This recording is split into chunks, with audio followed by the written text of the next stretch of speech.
بسم اللہ الرحمن الرحیم۔ السلام علیکہ یا ابا عبداللہ، یا حسین۔ کربلا کا میدان خاموش ہو چکا تھا۔ وہ میدان جہاں کچھ دیر پہلے تک اللہ کے دین کے لیے جان دینے والے مجاہد موجود تھے، اب وہاں صرف خون تھا، شہیدوں کے جسم تھے، اور اہل بیت رسول صلی اللہ علیہ وآلہ وسلم کے دلوں پر ٹوٹنے والا ایک ایسا غم تھا جسے الفاظ میں بیان کرنا آسان نہیں۔ امام حسین علیہ السلام شہید ہو چکے تھے، حضرت عباس علیہ السلام شہید ہو چکے تھے، علی اکبر علیہ السلام، قاسم ابن حسن علیہ السلام، اون محمد اور کربلا کے وہ تمام وفادار اصحاب سب اللہ کی راہ میں اپنی جان قربان کر چکے تھے۔ لیکن کربلا کی کہانی یہاں ختم نہیں ہوئی۔ کربلا کے بعد ایک اور کربلا شروع ہوئی، اور اس کربلا کا میدان تھا کوفہ سے شام تک کا سفر۔ اہل بیت کو قائد کر کے کوفہ لایا گیا۔ لوگ جمع تھے، کوئی رو رہا تھا، کوئی افسوس کر رہا تھا، اور کوئی صرف تماشا دیکھ رہا تھا۔ لیکن ان لوگوں کو شاید یہ معلوم نہیں تھا کہ جس قافلے کو وہ مجبور سمجھ کر دیکھ رہے ہیں، اس قافلے میں علی ابن ابی طالب علیہ السلام کی بیٹی بی بی زینب سلام اللہ علیہا موجود ہیں۔ وہ زینب جنہوں نے کربلا میں اپنے بھائی حسین علیہ السلام کو اللہ کی راہ میں قربان ہوتے دیکھا۔ وہ زینب جنہوں نے اپنے جوانوں کی شہادت دیکھی۔ وہ زینب جنہوں نے اپنے بچوں اور بھتیجوں کا غم سہا۔ اور آج اسی زینب کے سامنے کوفہ کے وہ لوگ کھڑے تھے جن میں سے بہت سے لوگوں نے امام حسین علیہ السلام کو خط لکھ کر کوفہ بلایا تھا۔ لوگ رو رہے تھے، آنکھوں سے آنسو جاری تھے، لیکن بی بی زینب سلام اللہ علیہا نے جب دیکھا کہ لوگوں کی آوازیں بڑھ رہی ہیں تو انہوں نے اشارہ کیا، خاموش ہو جاؤ۔ روایت میں آتا ہے کہ لوگوں پر ایسی خاموشی طری ہوئی کہ سانسوں کی آواز تک محسوس ہونے لگی۔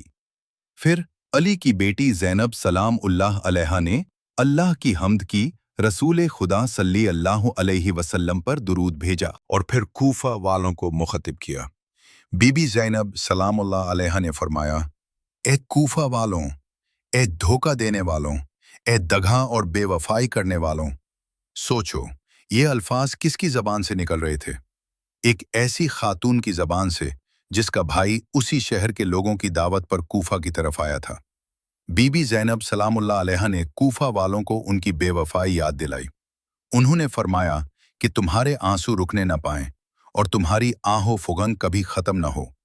تمہاری مثال اس عورت کی طرح ہے جو اپنا مضبوط دھاگا کاٹ کر پھر اسے ٹکڑے ٹکڑے کر دیتی ہے، یعنی تم نے اپنے ہی کیے ہوئے آہٹ توڑ دیے، تم نے اپنے واڑوں کو خود برباد کر دیا، تم نے اپنے ہی ہاتھوں سے اس رشتے کو توڑ دیا جو تم نے اہل بیت کے ساتھ بنایا تھا۔ کوفہ والوں، تم رو رہے ہو، لیکن تمہارے آنسو اس حسین کو واپس نہیں لا سکتے جسے تم نے تنہا چھوڑ دیا۔ تمہاری آہ و زری اس علی اکبر کو واپس نہیں لا سکتی جو کربلا میں شہید ہو گیا۔ تمہارا رونا عباس علیہ السلام کے بازو واپس نہیں لا سکتا۔ تمہارے آنسو قاسم علیہ السلام کو واپس نہیں لا سکتے، اور تمہاری چکھیں حسین ابن علی علیہ السلام کے قتل کا فیصلہ بدل نہیں سکتے۔ بی بی زینب سلام اللہ علیہا کا خطبہ صرف غم کا اظہار نہیں تھا، یہ ایک آئینہ تھا جو کوفہ والوں کو ان کا اصلی چہرہ دکھا رہا تھا۔ انہوں نے ان کی خود فریبی کو بے نقاب کر دیا، اور پھر کوفہ والوں کو ان کی ذمہ داری یاد دلائی۔ تم نے خط لکھے، تم نے بلایا، تم نے وعدہ کیا، اور جب حسین علیہ السلام تمہارے درمیان آئے تو تم نے انہیں تنہا چھوڑ دیا، اور پھر کربلا میں ان پر ظلم ہوتا رہا۔ بی بی زینب سلام اللہ علیہا کی آواز میں درد تھا، مگر اس درد کے اندر ہمت بھی تھی۔ آنکھوں میں آنسو تھے، مگر زبان پر حق تھا۔ سامنے ہزاروں لوگ تھے، لیکن زینب سلام اللہ علیہا کسی سے نہیں ڈرتی تھی، کیونکہ زینب علی کی بیٹی تھی۔ زینب رسول خدا صلی اللہ علیہ وسلم کے گھر کی پروردہ تھی، اور کربلا نے انہیں یہ سکھا دیا تھا کہ حق کی آواز کو تلاوتوں سے خاموش نہیں کیا جا سکتا۔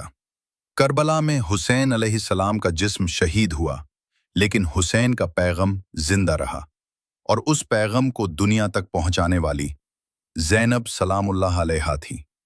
اسی لیے کربلا کے بعد جب لوگ سمجھ رہے تھے کہ حسین کی آواز ختم ہو گئی، تو زینب سلام اللہ علیہا نے اپنے خطبے سے بتا دیا کہ نہیں، حسین اب بھی زندہ ہے۔